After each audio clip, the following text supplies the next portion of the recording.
Et salut la team! Bon, scoop du week-end, le nouveau chapitre de Mecha est en cours de fabrication et vous réserve quelques surprises à la manière Team Physics, bien sûr. Mais avant tout ça, on va vérifier que vous êtes au point. C'est parti, vidéo, passe ton code en mécanique. Un exercice de mécanique, c'est comme un match de volley. Il y a un petit peu de technique et surtout beaucoup d'entraînement. On va donc reprendre les indispensables pour un exercice de mécanique. Premièrement, on doit définir le système. Ensuite, on précise le référentiel d'étude. Il faut aussi savoir faire l'inventaire des forces qui s'exercent sur notre système. Et vous devez être capable de décrire le mouvement de notre système dans le référentiel choisi. La notion du système, on vous en parle depuis le collège, ça n'a plus de secret pour vous. Dans l'exemple ci-dessous, où on a notre volleyeur Team Physics qui est en train de faire un service cuillère pour expliquer à Janine comment se préparer pour le tournoi de volley de décembre. Question extrêmement difficile pour commencer. Quel est le système étudié dans ce cas de figure? Est-ce que c'est le volleyeur? Est-ce que c'est le ballon? Ou est-ce que c'est le filet? Aucun doute pour cette première question, la réponse était simple, évidemment. On étudie le ballon. Petite précision, le ballon est considéré comme un point matériel. Dans cette étude, vous verrez ça dans le TP35. Le référentiel maintenant, c'est un repère dans lequel on va étudier le mouvement de notre système. Donc il va y avoir une origine et 3 axes. 3 référentiels sont représentés sur cette diapositive. Essayez de retrouver le nom de chacun. Mettez sur pause, faites fonctionner vos neurones et essayez de vous rappeler de ces 3 noms. Le premier correspond au référentiel géocentrique dont l'origine est le centre de la Terre. Le second est le référentiel terrestre et le dernier est le référentiel héliocentrique dont l'origine est le centre du Soleil.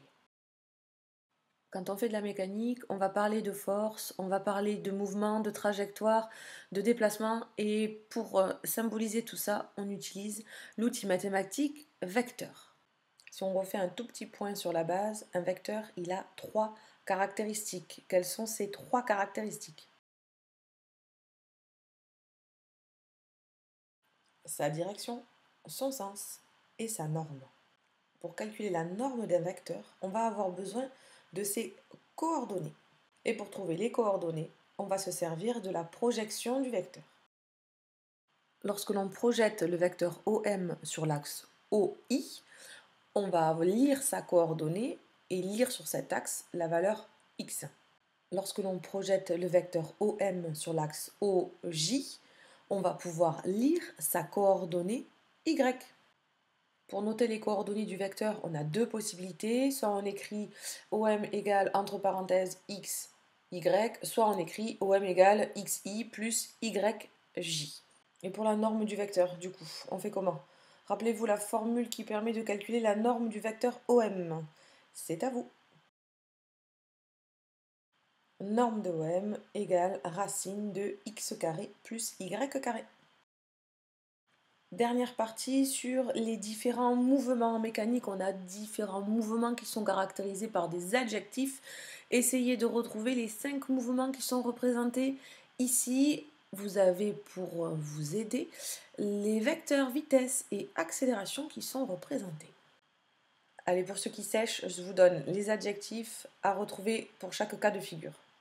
Mettez sur pause, concentrez-vous, regardez bien les vecteurs vitesse et accélération et retrouvez les adjectifs pour chacun de ces mouvements. Dans ce mouvement-là, le vecteur accélération et le vecteur vitesse ont la même direction. On dit en mathématiques qu'ils sont collinéaires et ça va nous donner en physique un mouvement qui est rectiligne. Ici, le vecteur vitesse et accélération ne sont pas collinéaires, le mouvement n'est pas rectiligne, on dit tout simplement que le mouvement est curviligne. Ce mouvement est aussi un mouvement rectiligne, mais pour lequel l'accélération est nulle. S'il n'y a pas d'accélération, la vitesse sera constante et on appelle ce mouvement un mouvement rectiligne uniforme. Dans ce 4e cas, le mouvement est aussi uniforme, mais il possède une accélération qui est constante et dans le même sens que la vitesse. Du coup, on aura affaire à un mouvement rectiligne uniformément accéléré. Notre dernier exemple, c'est le contraire du cas précédent. On a bien un mouvement rectiligne, l'accélération est constante, mais l'accélération et la vitesse sont de sens opposés. On aura donc affaire à un mouvement rectiligne uniformément ralenti.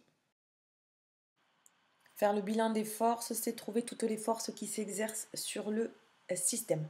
Prenons l'exemple de cette skieuse, qui pourrait très bien être Janine, sur le remonte-pente. Notre système étudié, c'est Janine avec ses skis. Le référentiel d'étude est le référentiel terrestre et il faut faire maintenant le bilan de toutes les forces qui s'exercent sur la skieuse. Qu'est-ce que vous proposez comme force? Allez-y, c'est à vous. La première force dont on peut parler, c'est le poids P. Deuxième force à laquelle il faut penser, la réaction du support, sinon Janine s'enfoncerait dans la neige. Troisième force, la tension exercée par la perche sur Janine. Dernière force, les forces de frottement qui peuvent être les frottements de l'air exercés sur Janine ou les frottements de la neige exercés sur les skis. On va les modéliser simplement par une seule force au niveau des skis.